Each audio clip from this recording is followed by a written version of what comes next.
The political prisoner support team of World Liberty Congress is here in the Oslo Freedom Forum.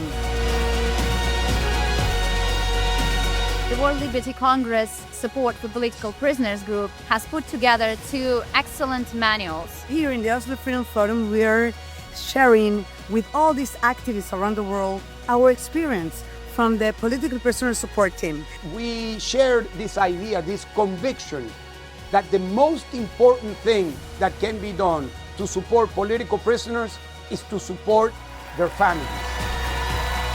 Aside from the in-person facilitating workshops that we have within the political prisoner support team, we've also been utilizing things such as AI and other technologies to help us organize and track political prisoners inside of our authoritative countries.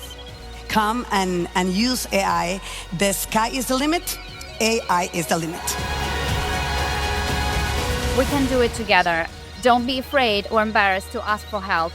These people are there to help you, and they are there to bring you all the tools and the instruments that you will need in your fight.